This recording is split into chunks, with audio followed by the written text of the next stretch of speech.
Welcome to mega nine TV. నేను మీ రహీం. రెండు తెలుగు రాష్ట్రాల్లో తెలుగు సినిమా ప్రేమికులతో పాటు తెలుగు సినిమా ఇండస్ట్రీకి ఈ నిర్ణయం ఒక షాకింగ్ న్యూస్ అనే చెప్పాలి. వచ్చే నెల అంటే జూన్ 1 నుండి రెండు తెలుగు రాష్ట్రాల్లో సినిమా థియేటర్లు మూతపడబోతున్నాయి. ఇది ఒక రకంగా షాకింగే. ఎందుకంటే జూన్ నెలలో మంచి మంచి భారీ చిత్రాలు ఉన్నాయి. ఈ సమయంలో థియేటర్లు మూతపడటం అంటే ఇటు తెలుగు సినీ ప్రేమికులకు ఒక షాకింగ్ నిర్ణయమే. ఎందుకంటే గతంలో చూసుకున్నప్పటికి కూడా కరోనాకు ముందు, కరోనా తర్వాత అని చెప్పుకోవాలి. రెండు తెలుగు రాష్ట్రాల్లో కాదు, దేశవ్యాప్తంగా. కానీ ఈ సమస్య మాత్రం తెలుగు రాష్ట్రాలకు సంబంధించింది కాబట్టి ఈ థియేటర్లు కరోనాకు ముందు, కరోనాకు తర్వాత అనే చెప్పుకోవాలి. కరోనా ముందు థియేటర్లన్నీ కళకళలాడుతూ ఉండేవి. కరోనా తర్వాత చాలా వరకు పెద్ద సినిమా హీరోలు మాత్రమే థియేటర్లో ఆడుతున్నాయి. అది కూడా అంతకుముందు గతంలో చిత్రాలు 100 రోజులు, 50 రోజులు అనే పండగ వాతావరణం ఉండేది. ఇప్పుడు దాంట్లో మార్పులు వచ్చినాయి. ప్రేక్షకుల అభిరుచిలో మార్పులు వచ్చినాయి. థియేటర్లో ఆడేటువంటి సినిమాల్లో కూడా ఆక్యుపెన్సీ కూడా చాలా తగ్గిపోయింది. ఈ విధంగా అనేక సమస్యలు ఉన్నాయి ఇప్పటికే. కరోనాకు ముందు థియేటర్లు చాలా కళకళలాడేవి. థియేటర్ల యాజమాన్యాలతో పాటు ఇటు ఎగ్జిబిటర్లు కానివ్వండి, ప్రొడ్యూసర్స్ కానివ్వండి, సినిమా హిట్ ఫ్లాప్ని బట్టి వాళ్ళ లాభ నష్టాల్లో ఆనందంగా ఉండేవాళ్ళు. కానీ ఎప్పుడైతే కరోనా తర్వాత పరిస్థితి పూర్తిగా తారుమారైపోయింది. ఒక రంగం చెప్పాలంటే అసలు చిన్న థియేటర్లు అనేవి రాష్ట్రంలో దాదాపుగా మూతపడ్డాయి. అసలు లేవు.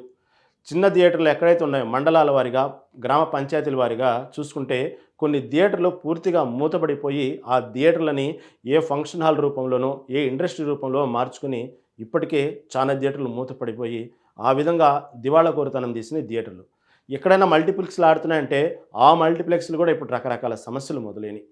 ఇప్పుడు ఏదైతే ఆ నిర్మాతలు ఉన్నారో ఒక సినిమా రిలీజ్ చేయాలంటే ఆ మల్టీప్లెక్స్ని అద్దెకు తీసుకుంటున్నారు. అద్దెల వారి ఆ థియేటర్ ఓనరు ఆ థియేటర్ని అద్దెకిస్తూ ఉన్నారు. ఇప్పుడు ఆ పరిస్థితి కూడా మారిపోయి నిన్న తెలుగు ఫిలిం ఛాంబర్లో ఇటు దిల్ రాజు, సురేష్ ఆధ్వర్యంలో దాదాపు 60 మంది ఎగ్జిబిటర్లు సమావేశమయ్యారు. ఆ సమావేశంలో తీసుకున్న నిర్ణయాలు మళ్ళీ నిర్మాతలు ఒప్పుకుంటారా లేదా? ఒకవేళ నిర్మాతలు ఒప్పుకోకపోతే మాత్రం జూన్ మొదటి తేదీ నుండి దాదాపు సినిమా థియేటర్లు మూతపడే పరిస్థితి కనబడతా ఉంది. ఎందుకంటే ఏదైతే సినిమా థియేటర్ ఓనర్ ఉన్నారో ఆ సినిమా థియేటర్ని అద్దెకి ఇవ్వటం ప్రస్తుతం ఉన్నట్టు ఆనవాయితీ. ఇక నుంచి ఆ అద్దెని కూడా మేము ఇవ్వలేము. ఎందుకంటే అద్దె వల్ల మాకు భారీగా నష్టాలు వస్తున్నాయంటూ ఎగ్జిబిటర్లు ఆందోళన వెళ్ళగక్కారు నిన్న జరిగినటువంటి తెలుగు ఫిలిం ఛాంబర్ సమావేశంలో. ఎందుకంటే ఆ అద్దెలు కూడా భారీగా ఉన్నాయి. సినిమా లాభ నష్టాలు మాత్రం చాలా ఎక్కువగా నష్టాలు చవిచూస్తున్నాం. పెద్ద సినిమా హీరోలకే సినిమాలు ఆడుతూ ఉన్నాయి. చిన్న సినిమా హీరోలకు అసలు పెద్దగా ఆడట్లేదు. కాబట్టి ఇక నుంచి మేము అద్దె చెల్లించలేము అంటూ ఒక ప్రతిపాదన ముందుకు తెచ్చారు నిర్మాతల ముందు. ఏందంటే ఆ అద్దె కూడా కట్టలేని పరిస్థితిలో ఇప్పుడు సినిమాలు ఉన్నాయి.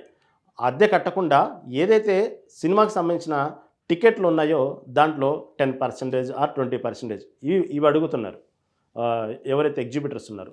ఏదైతే ప్రతి టికెట్ మీద ఎక్కడైతే టికెట్ కట్ అయిందో దాని మీద 10% ఆర్ 20% అడగటం నిర్మాతలు ముందు పెట్టారు. అలా అయితేనే మేము థియేటర్లు ఆడించగలము, వచ్చేటువంటి లాభాల్లో కూడా మాకు పర్సంటేజ్ కావాలంటూ నిర్మాతలు ముందు పెట్టారు.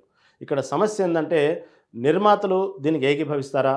నిర్మాతలు ఎందుకంటే వాళ్ళకి నిర్మాతలకు సంబంధించినటువంటి సమస్యలు వాళ్ళకున్నాయి. ఎవరైతే ఎగ్జిబిటర్లకు సంబంధించిన సమస్యలు వాళ్ళకున్నాయి. ఇప్పటికే అంతకుముందు ఎగ్జిబిటర్లు, డిస్ట్రిబ్యూటర్లు ఒక పెద్ద వ్యవస్థ ఉండేవి. దాదాపు ఆ వ్యవస్థలన్నీ పోయి అతి తక్కువ ఇప్పుడు ఎగ్జిబిటర్లు మిగిలారు ఆ నిర్మాతలు. ఆ నిర్మాతలు కూడా కొద్ది గొప్ప బడా నిర్మాతలే ఆ లాభ నష్టాలని ఫేస్ చేయగలుగుతున్నారు, చూస్తున్నారు. చిన్న నిర్మాతలైతే ఆ పరిస్థితి మరీ చెప్పుకోవడానికి కూడా మరీ దారుణంగా ఉంది. ఎందుకంటే పెద్ద సినిమా హీరో, పెద్ద నిర్మాతల హీరో విడుదలైతే చిన్న నిర్మాతకి కనీసం ఆ మాత్రం కూడా థియేటర్లు దొరకవు. అలాంటి పరిస్థితి ఎన్నో ఉన్నాయి, ఎన్నో చూస్తున్నారు ప్రస్తుతం. చివరికి ఆ సినిమాలు కూడా పెద్ద హీరో సినిమా, పెద్ద నిర్మాత సినిమా రిలీజ్ అయితే ఆ సినిమా కూడా హిట్ అయితేనే మళ్ళీ వాటిలో కూడా లాభాలు పంచుకునేది. ఆ లాభాల్లో కూడా పర్సంటేజ్ అడుగుతున్నారు ఎగ్జిబిటర్స్. సరే, సినిమా హిట్ అయితే లాభాలు అడుగుతున్నారు, ఓకే, బాగానే ఉంది. మరి నష్టం వస్తే పంచుకుంటారా అని నిర్మాతలు అడుగుతున్నారు. ఇటువంటి సందర్భం అది వాస్తవమే కదా. సినిమా హిట్ అయితే లేకపోతే ప్రతి టికెట్ మీద పర్సంటేజ్ అడుగుతున్నప్పుడు, దాంట్లో కూడా లాభాలు ఆశిస్తున్నప్పుడు, అద్దెలు కట్టలేమన్నప్పుడు, మరి నష్టం వచ్చినప్పుడు దాంట్లో కూడా ఒక ఆలోచన ఉండాలిగా, దాని మీద ఒక నిర్ణయం ఉండాలిగా అని నిర్మాతలు అడుగుతున్నారు. ఇలా ప్రతి విషయంలో చూసుకోండి. గతంలో జీవో 35 ఉన్నప్పుడు కూడా, అంటే గత ప్రభుత్వం వైసీపీ ప్రభుత్వం ఉన్నప్పుడు కూడా ఇదే జీవో 35 మీద కూడా ఈ టికెట్ల ధరల విషయంలో ఎన్నో సమస్యలు రాష్ట్ర వ్యాప్తంగా వచ్చింది అప్పట్లో వార్తలు.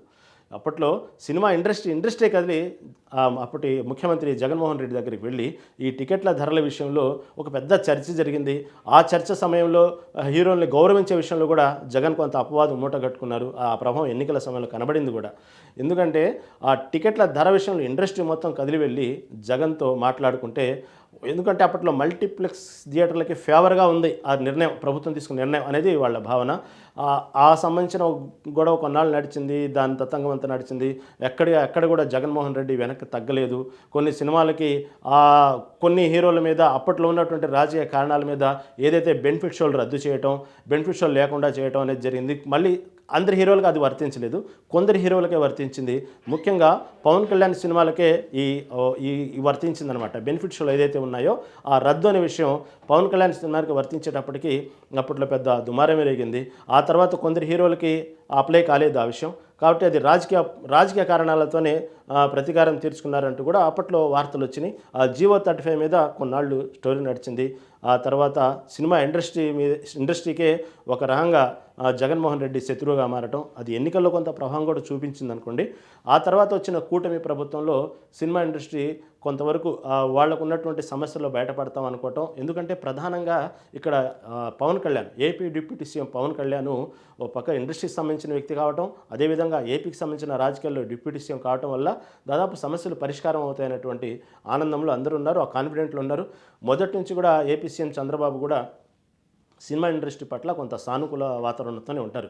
ఎందుకంటే చంద్రబాబుకు సంబంధించిన కుటుంబంలో వ్యక్తులు కానివ్వండి, చంద్రబాబుకు సంబంధించినటువంటి మామగారు సీనియర్ ఎన్టీఆర్ అయినా కానివ్వండి, వీళ్ళందరూ కూడా సినిమా ఇండస్ట్రీకి చెందిన వ్యక్తులు కాబట్టి కొంతవరకు సినిమా ఇండస్ట్రీకి చంద్రబాబు నాయుడుకి ఎక్కడో కొంత అవినావ సంబంధం ఉందనే ఆ వాతావరణం కానీ మొదటి నుంచి జరుగుతూ ఉంది.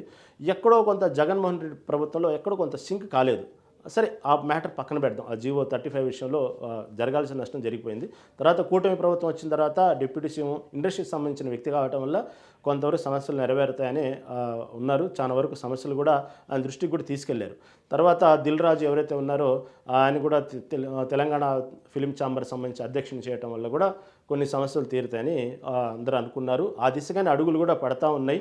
ఈ విధంగా సినిమా ఇండస్ట్రీకి సంబంధించినటువంటి కొన్ని పరిష్కారాలు ఏవైతే ఉన్నాయో, ఇటు పవన్ కళ్యాణ్ సంబంధించి కానివ్వండి, ఇటు దిల్ రాజు కానీ సమిష్టిగా మాట్లాడుకొని చేస్తారనుకున్న టైంలో ఒక్కసారిగా ఒక్కో సమస్య బయటపడుతుంది. గతంలో టికెట్ల ధర రేట్ల విషయంలో, ఇప్పుడు చూస్తే ఎగ్జిబిటర్లు ఒక్కసారిగా వచ్చి మేము అద్దెకు తీసుకోము, అద్దె చెల్లించలేకపోతున్నాము, వచ్చేటువంటి ఏదైతే లాభాలు ఉన్నాయో దాంట్లో మాకు వాటా కావాలంటూ నిర్మాత మండలి ముందు పెట్టడం జరిగింది. ఇక్కడ కొసమేరిపోయిందంటే, ఇక్కడ దిల్ రాజు, సురేష్ బాబు నిర్మాత సురేష్ బాబు ముందు ఈ చర్చలు జరిగినాయి. ఈ చర్చల్లో 60 మంది ఎగ్జిబిటర్లు పాల్గొన్నారు. ఇక్కడ అసలు విషయం ఏంటంటే, ఎవరైతే దిల్ రాజు ఇటుపక్క సురేష్ ఉన్నారో వీళ్ళు కూడా ఎగ్జిబిటర్లు, వీళ్ళు నిర్మాతలు. మళ్ళీ ఈ సమస్యని వాళ్ళు ఒక రంగం వాళ్ళే నెత్తిని తెచ్చుకున్నట్టు అయిపోయింది ఈ సమస్యని. ఎందుకంటే వాళ్ళు కూడా ఎగ్జిబిటర్లే కొన్ని సినిమాలకి. ఈ విధంగా కొన్ని థియేటర్లు వాళ్ళే సొంతగా తీసుకొని, వాళ్ళే మల్టీప్లెక్స్ థియేటర్లు వాళ్ళే డెవలప్ చేసుకుంటూ వాళ్ళే ఆడిస్తూ ఉన్నారు. కాబట్టి ఈ అద్దె ప్రతిపాదన అనేది సింగిల్ థియేటర్లకే కాకుండా మల్టీప్లెక్స్ థియేటర్లకు కూడా, ఇన్నాళ్ళు మల్టీప్లెక్స్ థియేటర్లు ఉండేవి, సింగిల్ థియేటర్లు కూడా ఉండేవి. అలా కాకుండా మొత్తాన్ని ఒకే ఘాటున కట్టమంటున్నారు. టికెట్ల రేట్ల విషయంలో కూడా ఒక క్లారిటీకి రమ్మంటున్నారు. వచ్చే లాభాల్లో కూడా కొంచెం ఆర్జిస్తూ ఉన్నారు ఎగ్జిబిటర్లు. మాకు కూడా కొంత పర్సంటేజ్ కావాలనేటువంటి పెట్టారు. దీన్ని వాళ్ళు నిర్మాత మండలి సంబంధించిన నిర్మాతలు ఓకే చెప్తారా లేదనేది కూడా సమస్య. ఎందుకంటే వాళ్ళకి సంబంధించినటువంటి ఆ లాభాలు నష్టాలు కూడా వాళ్ళు భారీగానే ఫేస్ చేస్తున్నారు వాళ్ళు. మళ్ళీ దీనికి ఓ పక్క నిర్మాత మండలిలో అధ్యక్షులుగా ఉన్న వాళ్ళే ఎగ్జిబిటర్లు. మళ్ళీ సమస్యను ఎలా పరిష్కరిస్తారు? అదొక సమస్య. రేట్ల విషయం సంబంధించి కూడా ఒక ముఖ్య సమస్య నడుస్తుంది. ప్రధానంగా అసలు ముఖ్యంగా ఇది గనక ఎగ్జిబిటర్లు నిర్మాత మండలి మధ్య ఈ విషయం కనుక సఖ్యత కుదరకపోతే మరి ఇంకోసారి 1వ తారీఖు ఇంకోసారి సమావేశం అవడానికి కూడా చూస్తూ ఉన్నారు. ఒకవేళ ఆ నిర్మాత మండలి సంబంధించి కానివ్వండి, ఎగ్జిబిటర్ల మధ్య కానివ్వండి సరైనటువంటి కరెక్ట్గా ఫలించకపోతే సమస్యలు ఏదైతే మాట్లాడుకునేటువంటి ఆ సమస్యలు కనుక పరిష్కారం కనుక రాకపోతే మాత్రం తెలుగు సినిమా ఇండస్ట్రీ చాలా భారీగా నష్టపోయింది. ఇటుపక్క తెలంగాణ సినీ ఎగ్జిబిటర్లు, ఇటుపక్క ఆంధ్రప్రదేశ్ ఎగ్జిబిటర్లు ఇద్దరు భారీ నష్టాలు చూడాల్సి వచ్చింది వాళ్ళతో పాటు. ఎలా అంటే జూన్లోనే ఈ మధ్యకాలంలో ఎక్కువగా పెద్ద హీరోల సినిమాలు రిలీజ్ అయ్యి చాలా కాలమైంది. జూన్లో చాలా మంచి సినిమాలు ఉన్నాయి, చాలా పెద్ద సినిమాలు ఉన్నాయి. అందరూ ఇండస్ట్రీ కానివ్వండి, థియేటర్లు కానివ్వండి, కార్మికులు కానివ్వండి అందరూ జూన్ మీద ఆశలు పెట్టుకున్నారు. ఇటు పవన్ కళ్యాణ్ సినిమా 'హరిహర వీరమల్లు' చాలా సంవత్సరాల నుంచి పెండింగ్‌లో ఉంది. దాని మీద చాలా అంచనాలు ఉన్నాయి. ఓ పక్క కమల్ హాసన్ సినిమా ఉంది. దాని మీద భారీ అంచనాలు ఉన్నాయి. ఆ పక్క శేఖర్ కమల దర్శకత్వంలో ఒక సినిమా ఉంది. దాన్ని కూడా కొత్త ట్రైనింగ్‌తో వెయిట్ చేస్తా ఉన్నారు. ఇట్లా చాలా సినిమాలున్నాయి. అసలు అన్నిటికంటే మంచు మనోజ్ తీసిన సినిమా, అది కూడా పాన్ ఇండియా సినిమా. దాని మీద కూడా జూన్ 20 తర్వాత ఒక డేట్ ఇచ్చారు. దానికి సంబంధించి కూడా ఉన్నాయి. ఈ విధంగా చూస్తే దాదాపుగా ఇండస్ట్రీ మొత్తం చాలా రోజుల నుంచి హిట్ అందక, సరైనటువంటి కలెక్షన్‌లు రాక, చాలా రోజుల నుంచి ఆకలి మీద ఉంది.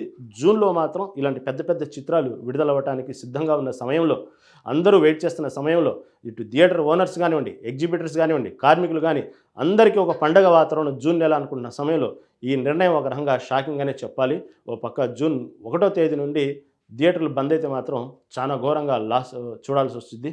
కాబట్టి ఈ సమస్యని నిర్మాతలు, ఇటు ఎగ్జిబిటర్లు కూర్చొని పరిష్కరిస్తేనే అందరికీ ఆమోదయోగంగా, అందరూ హ్యాపీగా ఉంటారు. లేకపోతే మాత్రం చాలా భారీ నష్టాన్ని చవిచూస్తారు. చూద్దాం ఏమైద్దో, నిర్మాత మండలి ఎటువంటి నిర్ణయం తీసుకుంటారో.